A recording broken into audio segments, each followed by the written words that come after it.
सोन चिड़ैया खबर उड़ती है। छत्तीसगढ़ में इस साल मॉनसून की शुरुआत उम्मीदों से बिल्कुल विपरीत रही है। मौसम विभाग की कई भविष्यवाणियों के बावजूद प्रदेश के अधिकांश हिस्सों में अब तक व्यापक बारिश नहीं हो सकी है। जून खत्म होने को है, लेकिन बारिश के आंकड़े सामान्य से काफी नीचे बने हुए हैं। मौसम वैज्ञानिकों के मुताबिक बंगाल की खाड़ी में अब तक कम दबाव का क्षेत्र यानी लो प्रेशर एरिया विकसित नहीं होने के कारण मजबूत मॉनसूनी सिस्टम सक्रिय नहीं हो पाया है। फिलहाल प्रदेश में जो छुटपुट बारिश हो रही है वह केवल द्रोणिका यानी ट्रफ लाइन और स्थानीय मौसम प्रणालियों के प्रभाव से हो रही है। हालांकि राहत की बात यह है कि मौसम विभाग ने एक बार फिर 1 जुलाई से पूरे प्रदेश में व्यापक बारिश और अगले 1 सप्ताह तक कई स्थानों पर भारी बारिश की संभावना जताई है। प्रदेश में मॉनसून ने 22 जून को दंतेवाड़ा के रास्ते प्रवेश किया था और अगले दिन 23 जून को राजधानी रायपुर पहुंचा। सामान्य परिस्थितियों में इसके बाद कुछ ही दिनों में मॉनसून पूरे राज्य को कवर कर लेता है, लेकिन इस बार 1 सप्ताह बीतने के बावजूद यह सभी जिलों तक नहीं पहुंच सका है।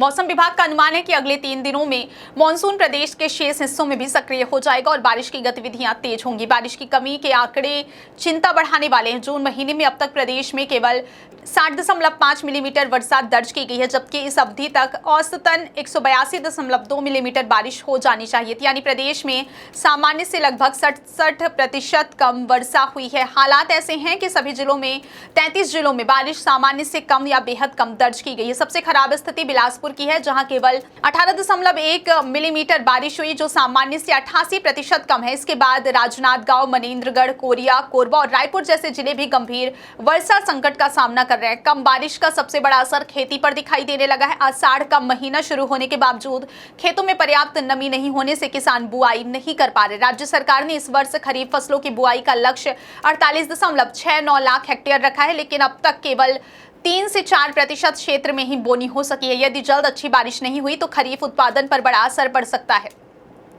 संभावित सूखे की स्थिति को देखते हुए राज्य सरकार ने तैयारियां तेज कर दी है। कृषि विभाग ने किसानों को कम अवधि में पकने वाली धान की किस्में अपनाने की सलाह दी है। साथ ही धान के विकल्प के रूप में मक्का, कोदो, कुटकी, रागी जैसे कम पानी वाली फसलों तथा दलहन और तिलहन की अंतर्वर्तीय खेती को बढ़ावा दिया जा सकता है। सरकार ने राज्य बीज निगम को लगभग 4.95 लाख क्विंटल प्रमाणित बीज सुरक्षित रखने और बीमा कंपनियों के साथ समन्वय बनाकर फसल नुकसान की भरपाई की प्रभावी व्यवस्था सुनिश्चित करने के निर्देश भी दिए हैं।